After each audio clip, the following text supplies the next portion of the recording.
Can the Dallas Cowboys find a way to contain Josh Allen on Sunday? All that and more in this crossover edition of the Locked On Cowboys podcast. You are Locked On Cowboys, your daily Dallas Cowboys podcast. Part of the Locked On Podcast Network, your team every day. Locked On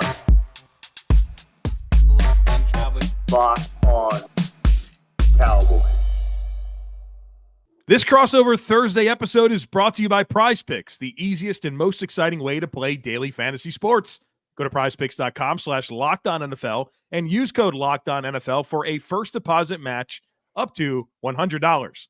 I'm Joe Marino, host of Locked On Bills, joined by Marcus Mosher, the outstanding host of Locked On Cowboys, here to get you ready for a big one on Sunday. The 7-6 Buffalo Bills hosting the 10-3 Dallas Cowboys. The Dallas Cowboys winners of 5 in a row, the hottest team in football. Marcus, a big one here in Week 15. I can't wait. I've been waiting for this game all season long. I'm somebody who lives fairly close to the Buffalo Bills, so you get to hear all the Bills fans talking about this matchup. I cannot wait, Joe. It's going to be absolutely outstanding. Well, and certainly Dallas coming off of a big win against the Philadelphia Eagles. The Bills coming off of a big win against the Kansas City Chiefs. And so Dallas very much alive in the NFC East. They're very alive for, potentially the number 1 seed in the NFC. And the Bills at 7-6, they're the number 11 seed in the AFC, but the door is opening for them to get into this playoff mix and into this divisional mix. So Marcus, as you look at the Dallas Cowboys entering this game, what's that big storyline for them? First of all, Buffalo is the 11th seed in the AFC, but you can make a really compelling argument that they're the best team in the AFC. It's just that's how wild of a season it's been for the Bills. If you just have 11 guys on special teams against the Broncos, you don't lose to the Patriots, they're probably the number 1 seed right now, which is absolutely wild. But for the Cowboys, it's can Dak Prescott continue to play at an MVP level or close to an MVP level? Because if the answer is yes, I really don't see them losing the rest of the way because this team is so talented on both sides of the ball, because of how valuable that position is. This is the best I've ever seen Prescott play. The Cowboys offense is humming. They're averaging over 32 points per game this year, over 40 points per game at home. But can you go on the road in a place like Buffalo where for the Cowboys, it's going to be cold and windy? For Bills fans, this is just a regular Sunday. Actually, it's going to be pretty nice from what we've seen. Can you go to Buffalo and get a win against a good team? That's what I'm looking forward to see. Yeah, it'll be interesting. I know the road has not been as kind to Dallas. There are 3 losses at Arizona, at Philadelphia, at San Francisco. And so hopefully for the Bills, they're lesser play, if you will, on the road will show up. I think the big storyline for the Buffalo Bills here is that the AFC East division is back on the table for them. Heck yeah. A 4th straight AFC East division title, with the Dolphins losing to Tennessee. That drops them to 9-4. The Bills sit at 7-6 with a head-to-head win over Miami already. And as you mentioned, it's been a bit of an adventure of a season for the Bills. They're certainly a capable team. Like, they have what's necessary to be one of the best teams in the NFL. Their record certainly doesn't reflect that because they've had some goofy losses, whether it was the Philly game or the Denver game when you have too many men on the field. You lost to Mac Jones. You lost to Zach Wilson, right? Like, you've had some hiccups along the way. But despite all of that, it's right in front of them. Their next 3 games, Dallas, and then the Chargers and the Patriots. So you're Miami, Dak Prescott, Bailey Zappi, and Easton Stick? Right. This is the tough one. This is the hardest one left. Meanwhile, Miami has to just lose one of the Jets, Cowboys, and Ravens. They lose one of those. You take care of your business. Week 18 in Miami is for the division. And so Dallas is going to have a lot to say in who wins the AFC East, right? With head-to-head matchups against Buffalo this week and next week against Miami. So the big one for the Bills, like as you mentioned, the quarterbacks that are coming up, Dak Prescott, Easton Stick, Mac Jones, handle this one. And you're setting the stage to play for the division in week 18, not to mention you could potentially lose to Dallas and still play for the division in week 18, assuming Miami drops 2, which doesn't seem completely out of the question. So a lot at stake. We should mention that the Dolphins game that they play against the Ravens, that is in Baltimore. Yes. And that'll probably be for Baltimore. If they win that game, that'll probably be the game that clinches the number 1 seed in the AFC. They're going to need that game. So Miami's schedule is really tough. And even this week against the Jets, like, you just lost your starting center. Tyreek Hill might not play this week against the Jets. Like, all of a sudden, that is a really, really close and competitive game.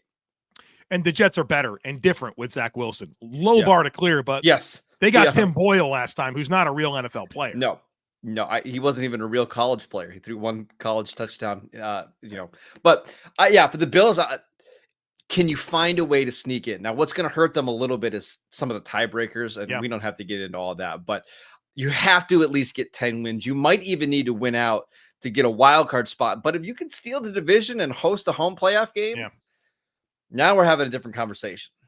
To me, that's the clearer path. Like the wild card stuff, like there's a bunch of middling teams and they all got to kind of play each other, but you don't have the tiebreaker over Jacksonville or Cincinnati or Denver. Yeah.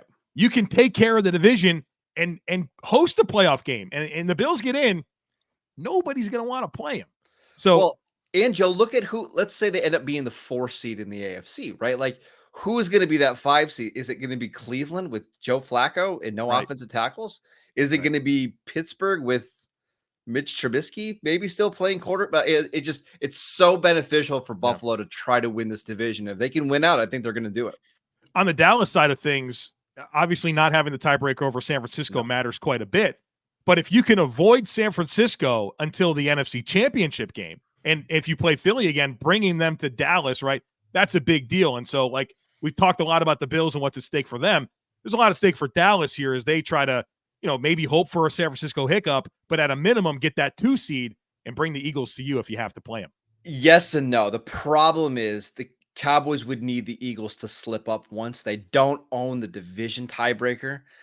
So they need Philadelphia to lose somewhere. And unfortunately, Philly's schedule is really easy. They play at Seattle this week and then Giants, Cardinals, Giants.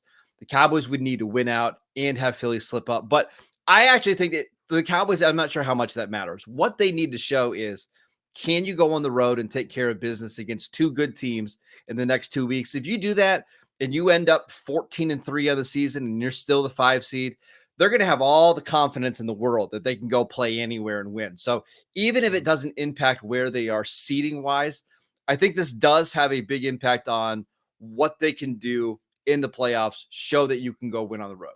Well, even if they are the 5 seed, you're going to go play the NFC South division winner who's probably going to have a losing record. Probably Tampa. Probably.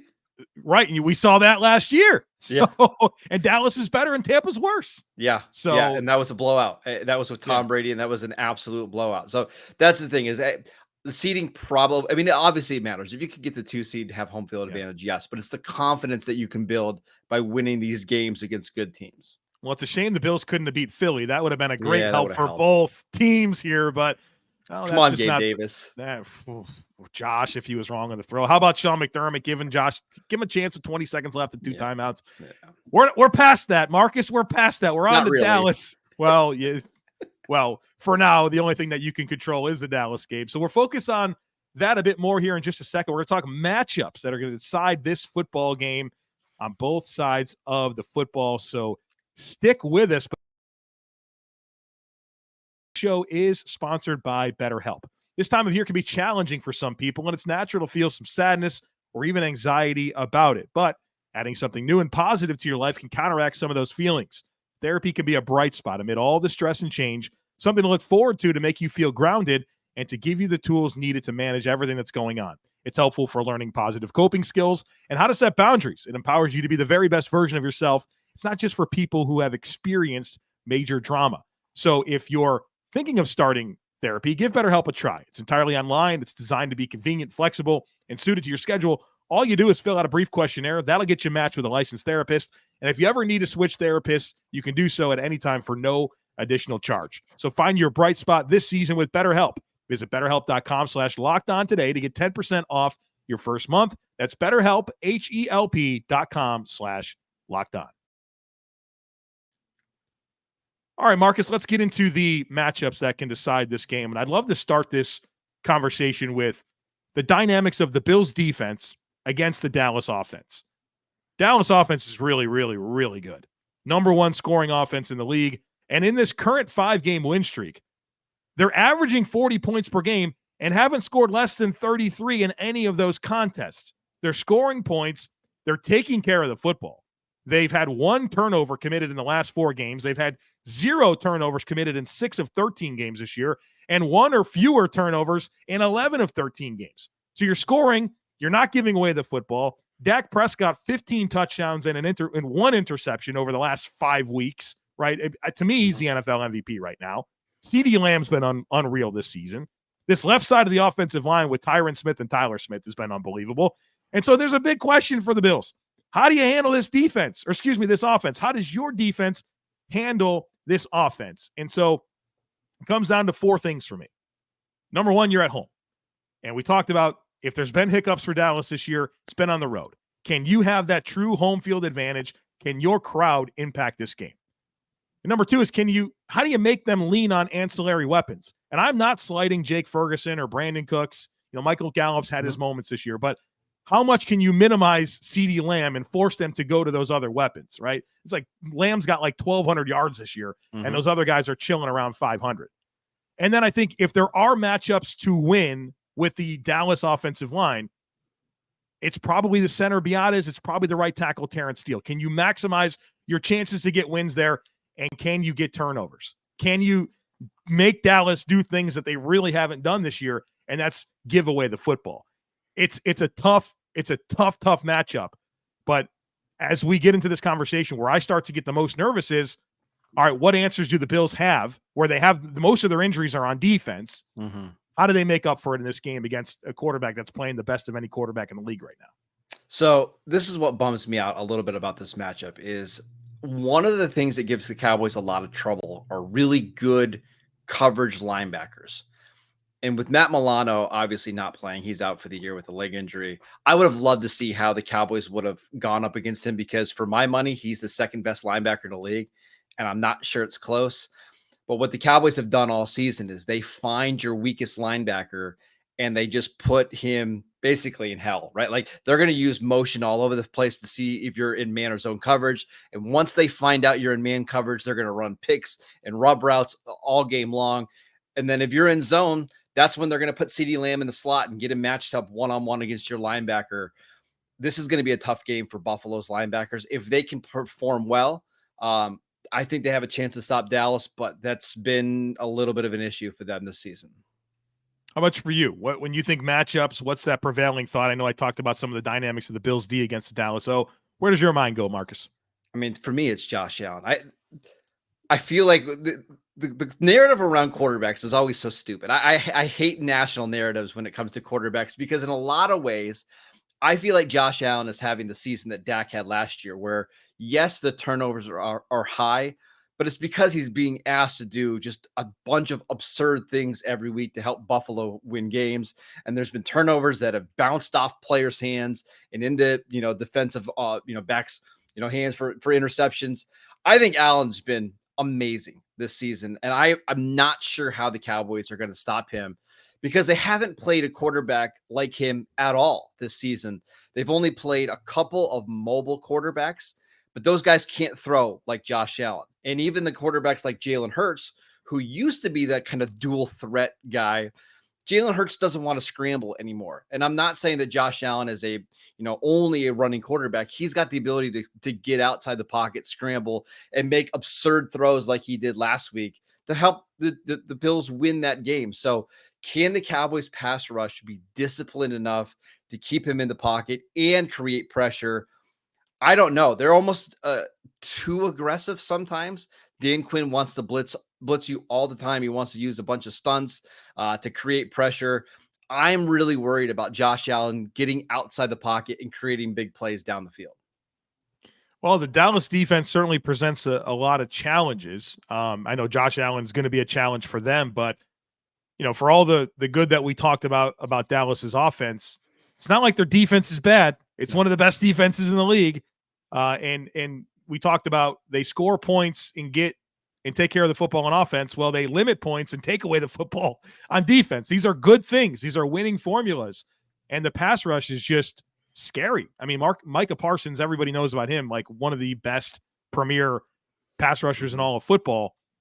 But if it was just him, that'd be okay. It's not. It's DeMarcus Lawrence, who I've been a big DeMarcus Lawrence fan for a long time because of how technical he is, right? His hand usage is as good as any player in the league.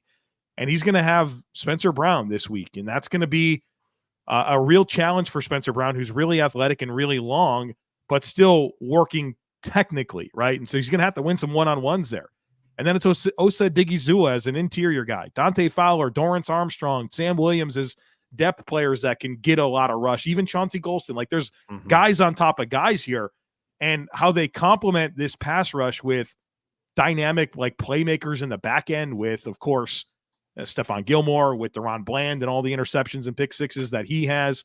Malik Hooker's really found himself in Dallas. This Marquise Bell is a guy that every time I watch the Cowboys, I mean, it's like he's like this hybrid back seven player that feels like exactly what you need to help with a running quarterback like a Josh Allen, to help with some of the matchup problems that the Bills might be able to present with Dalton Kincaid, their young, bright tight end.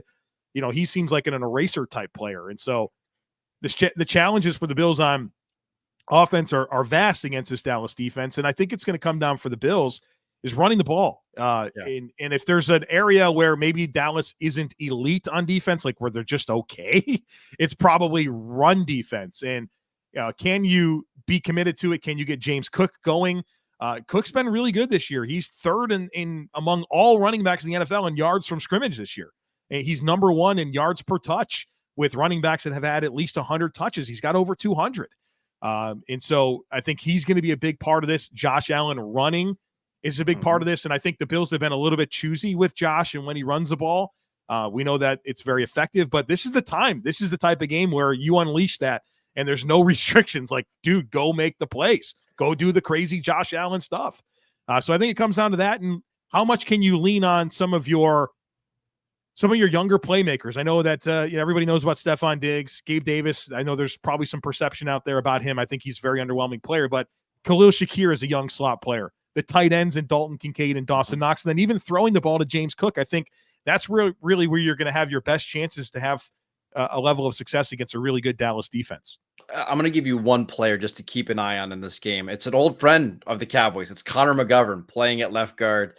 What the Cowboys have done this year is they've tried to find every team's weakest offensive lineman and then just line Micah Parsons up over top of him and use his quickness and athleticism to create pressure inside.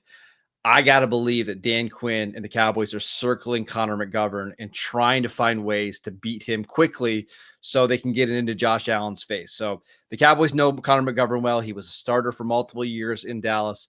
Look for them to attack him on Sunday. That's going to be interesting. McGovern's been pretty solid for the Bills. I wonder if they think maybe Osiris Torrance, the rookie right guard, who's laterally not very quick. And right? that's where Parsons could have a big impact, right? If they decide to put him over there, use his quickness. Yeah. You're going to have to slide protect, get the ball out quick, and maybe in some ways that will help the Bills stay on rhythm. But yeah, it's a dynamic in this game. Connor McGovern, who's maybe he's got some of the secrets, Marcus, that can help the Bills in this one. You never know how that stuff goes, but yeah, the familiar friend there for the Dallas Cowboys. Anything else matchup-wise that you want to get into here before we talk about the path to victory for both teams? I'm just really interested to see Stephon Diggs against Stephon Gilmore, a former Buffalo Bill great. Yeah. Well, not really, but former Buffalo Bill first-round pick. Gilmore had, I think, the best game I've seen him play with the Cowboys last week against A.J. Brown. Made a bunch of tackles short of the line of scrimmage, forced a fumble on A.J. Brown, really got underneath A.J. Brown's skin. Stephon Diggs is a different player. He's got the route running and the quickness. I wonder how Gilmore is going to match up against Diggs, but just from a fan perspective, watching these two guys go up against each other is going to be absolutely incredible. Note to Stephon Diggs, don't call Stephon Gilmore old, right? He took that personal against A.J. Brown and then locked him up all game long. All right, we're going to talk about the path to victory for both sides here in just a moment. Look, as the weather gets colder, the NFL offers stay hot over at FanDuel. Right now, new customers can get $150 in bonus bets with any winning $5 moneyline bet. That's $150 if your team wins. So if you've been thinking about joining FanDuel, there's simply no better time to get in on the action. The app is so easy to use. There's a wide range of betting options, including spreads, player props, over-unders, and more. I've been having a lot of success with the player props this year, and lately it's been the James Cook overs on receiving yards. Last week they had him at 19.5 against Kansas City. I smashed the over on that. He had 80-plus receiving yards. So that's what I'll be riding. Probably be riding that again this week, depending on where they put it. But check it out for yourself. Visit FanDuel.com/lockedon. FanDuel, official partner of the NFL. All right, Marcus, as we have our final segment here, I want to focus in on what would lead to a win for each team. I got 4 things down for the Bills. What do you have for the Dallas side of things to get a win here? And surprisingly, the Bills are favored in this game. So I'm not surprised. Buffalo's a good team. They're the darlings of Vegas. Vegas has been in on the Bills for a while now. Again, you have like 3 different plays go your way, and you're the number 1 seed in the AFC right now. Buffalo is a very good team, so I'm not surprised at all to see them favored. But for the Cowboys, it's getting into this positive game script that we've seen over the last 5 weeks. When the Cowboys can get a lead, it becomes really difficult for teams to come back. And we saw that last week against Philly. The Cowboys took the ball, first drive of the game, went down, scored a touchdown. And Philly was fighting this uphill battle the rest of the game because the Cowboys pass rush is so good. And then once the Cowboys get ahead on offense, that's when they can mix in the run and pass, that they can keep teams on their heels. So don't allow the Bills to hang around in this game. Get up a score, get up 2 scores, make the Bills become a drop back passing team, because that's when your pass rush can tee off. But the longer the Cowboys let the Bills hang around and keep this as a 1-score game, I think it's more likely that the Bills will be able to win this game at the end. So look for the Cowboys to really be aggressive early in this game, trying to get a lead. That's everybody wants that, right? You want to be 2-dimensional on offense. You want that other team to be 1-dimensional on offense. The way you do that, you get a lead. That'll be important for both sides of this. Before I give you my path to victory for the Bills, I want to kind of put you on the spot. We've had a lot of good things to say about Dallas, right? And that's because they give you a lot of good things to say about Dallas. What are your issues? What's the stuff? What are the problems with Dallas? No team's perfect. What is it? No, it's the run defense, and you nailed it. They are 32nd in EPA per play against the run. Now they've been up in a lot of games, so teams haven't been able to expose them, and they haven't let teams hang around to be able to run the ball. But you can absolutely run the ball against this Cowboys defense, and Dallas will likely be without their run-stopping defensive tackle, Jonathan Hankins, in this game. Mozzie Smith has not been a good run defender this year. So if you're going to beat the Cowboys, running the ball, specifically up the middle, is how you have a lot of success against them. And the Bills love to run duo. They love to run this tackle wrap dart play. They'll pull Deion Dawkins all game long from the backside, make him play side. So, yeah, that's going to be big for the Bills, and that's part of my keys here as I get into my path to victory for the Bills. Winning in the red zone, I have number 1. For as good as Dallas has been offensively this year, a little surprised that the red zone scoring percentage is 15th in the NFL. Not that the Bills have been great on red zone defense. They're 18th in red zone defense. But if you can, you always love to score touchdowns when you're in the red zone and limit them to field goals when they're in the red zone. I think if you can keep Dallas out of, cashing in on drives, that's going to help you a ton because they're going to score points. Meanwhile, the Bills are number 2 in the NFL in red zone offense. Dallas's defense, for as good as it is, 22nd in red zone defense. So a little surprise for as good as Dallas has been this year that they're below average in red zone defense and average when it comes to red zone offense. Number 2, I do have running the football. I think that's, if there's a real opportunity, it is that. You just talked about it. And the Bills' rushing offense has been good of late. I think they've really found themselves, really going back to the Denver game, Philly, Kansas City, they had their moments running the ball. I think they'll need to continue to lean into that and using Josh Allen as part of that equation. Number 3 is turnovers. Can you get Dallas out of playing clean football? I don't know if you can, but it would be helpful. And then can you play clean football against a defense that really hasn't allowed any team to play clean football? And the Bills have had their share of giveaways, right? They've had some bad luck there, but like there's 9 games in a row since the Bills have had a clean game in terms of not turning over the football. Meanwhile, Dallas has multiple takeaways in like almost every game. And so I think you gotta find a way to win the turnover battle. And then number 4, I'm going back to the home field advantage. We talked about Dallas's 3 losses, all on the road. The Bills have 1 loss at home this year. It's the Denver game where they had 12 men on the field for the game losing field goal, but then they got another chance and made it. The Bills turned it over 4 times in that game against Denver, and it came down to that. So I think the Bills are a good team at home. Dallas is a better team at home. I think you got to make your home field advantage count in this one. Can we just take a play out of the Patrick Mahomes playbook and say, the 12th minute, it didn't really impact a play. I don't know why you called it. It's a joke, Patrick Mahomes. Man, that fallout's been insane. They are so mad that they called that penalty. But they called a penalty correctly. I know it's ridiculous. But no, you're right. Buffalo's a hard place to play, especially when it gets cold. Those Bills fans, first of all, Bills fans are awesome. I absolutely love Bills fans. I live in the Buffalo area. Nothing but respect for Bills fans. It can get really, really loud in Buffalo. So I am curious to see how the Cowboys handle the elements here in this one. Well, I've been thinking about that, but like Dallas plays in Philly every year. These types of hostile environments are not unusual for Dallas. They're not used to playing in a stadium that is this windy. I mean, listen, Buffalo fans know that stadium, the wind just whips around. Dak does not have the strongest arm in the world, and that's one of my concerns. If we do get some of those wind gusts here, and I know the weather's not predicting it right now, but that doesn't really matter when you go to the stadium. Like, there's wind gusts all the time there. I want to see how the Cowboys handle that, because it's just not something that they're used to doing very often. Something about that stadium, man. There's times where I might stay in Amherst, and then it's a 20-minute drive to the stadium going south.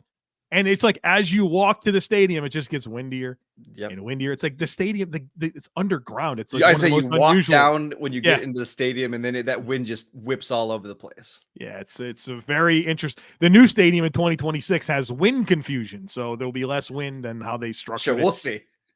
Conversation for another time, but a big one, obviously, Week 15, Bills hosting the Cowboys. A lot of playoff implications. A big one for both teams. 2 good football teams, 2 MVP candidates if the Bills can go on a run. A lot at stake. Marcus, this has been a great conversation. And folks, the conversation continues on both Locked On Cowboys and Locked On Bills the rest of the week. So make sure that you are subscribed and following all of the discussion that's happening pre and post game. We've got you covered here on the Locked On Podcast Network. As always, we kindly ask that you share, subscribe, rate, and review the podcast. Have a great rest of your day, and we'll catch up with you again real soon.